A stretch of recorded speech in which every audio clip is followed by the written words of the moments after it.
उन्नाव के यूट्यूबर अनुराग द्विवेदी इन दिनों एक बड़े विवाद में फंस गए हैं। उन पर आरोप है कि उनका कनेक्शन अवैध सट्टेबाजी ऐप से जुड़ी मनी लॉन्ड्रिंग से है। अनुराग खुद को एक ऑनेस्ट टैक्स पेयर बताते हैं और कहते हैं कि वो हर साल करीब 5 करोड़ रुपए टैक्स दे रहे हैं, तो फिर उन्हें सट्टेबाज और अपराधी की तरह क्यों पेश किया जा रहा है। आपको बता दें कि इस केस का दायरा सिर्फ अनुराग तक सीमित नहीं है। इसी अवैध बेटिंग और ऑनलाइन सट्टेबाजी नेटवर्क से जुड़े मनी लॉन्ड्रिंग मामले में ईडी यानी इन्फोर्समेंट डायरेक्टरेट ने कई सेलिब्रिटी क्रिकेटर्स और फिल्मी हस्तियों की संपत्तियां भी अटैच की हैं। इनमें युवराज सिंह, रॉबिन उथप्पा, सोनू सूद, मिमी चक्रवर्ती, नेहा शर्मा, अंकुश हाजरा और उर्वशी राउतेला की मां तक का नाम शामिल है। सूत्रों के मुताबिक कुल मिलाकर 1000 करोड़ रुपए से ज्यादा की संपत्ति अटैच की जा चुकी है। इस मामले पर एक ऑडियो जिसमें कथित तौर पर अनुराग द्विवेदी बात कर रहे हैं, इस समय सोशल मीडिया पर वायरल हो रहा है। जरा सुनिए।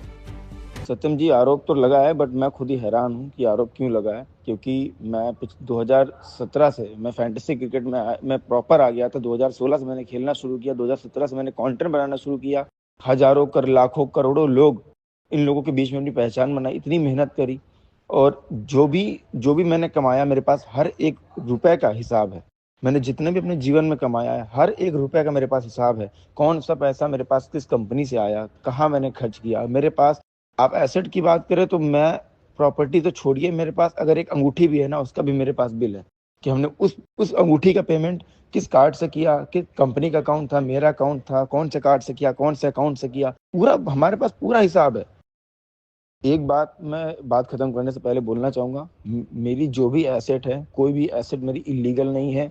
जो भी फंड कंपनी से फंड मेरे अकाउंट में आया है, सारी बहुत बड़ी बड़ी कंपनीज हैं, यूनिकॉर्न कंपनीज हैं, उनके बड़े बड़े नाम हैं, और हर एक फंड का टैक्स, चाहे वो जीएसटी हो, चाहे वो इनकम टैक्स हो, सब पेड है।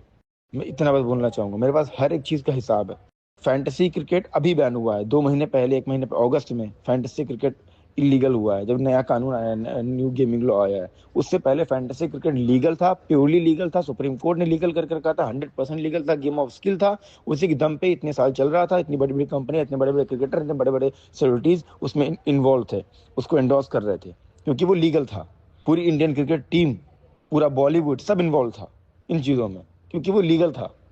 तो मेरी उस कमाई को, जितना भी मैंने कुछ भी जीवन में अगर अच्छा किया है, तो उस चीज़ की इज्जत करते हुए मेरी ये रिक्वेस्ट है कि कोई भी फैंटेसी क्रिकेट को सट्टा, फैंटेसी क्रिकेट को जुआ ना बोले, क्योंकि वो, मैं उस काम की पूजा करता हूँ, उसी काम ने मुझे बनाया है। मेरे साथ जितने भी लोग हैं, उनकी भी जिंदगी, उनके भी घर उसी काम से चल रहे हैं। और इस देश में कितने हजार लाखों करोड़ों का टैक्स फैंटेसी क्रिकेट की फील्ड ने पे किया है।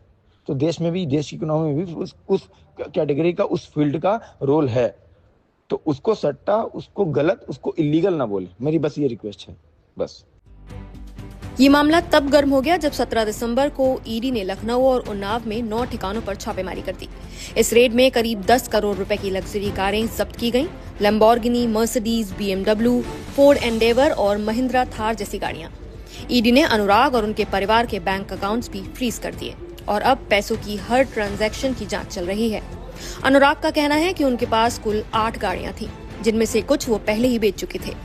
इस पूरी जांच की शुरुआत पश्चिम बंगाल के सिलीगुड़ी में दर्ज एक एफआईआर से हुई थी। उस केस में अवैध ऑनलाइन बेटिंग, धोखाधड़ी और जालसाजी के आरोप हैं और कुल 10 लोग नामजद हैं, जिसमें अनुराग द्विवेदी का भी नाम शामिल है। जांच एजेंसियों का दावा है कि इस नेटवर्क ने अवैध सट्टेबाजी के लिए 1130 से ज्यादा म्यूल बैंक अकाउंट्स का इस्तेमाल किया और करीब 10.20 करोड़ रुपए का संदिग्ध लेन देन हुआ। इसी आधार पर ईडी ने अलग अलग राज्यों में एक साथ रेड की। आपको बता दें कि म्यूल बैंक अकाउंट वो बैंक खाता होता है जिसका इस्तेमाल कोई व्यक्ति अपने नाम पर या किसी और से खुलवाकर अवैध पैसों को घुमाने, छिपाने या फिर ट्रांसफर करने के लिए करता है।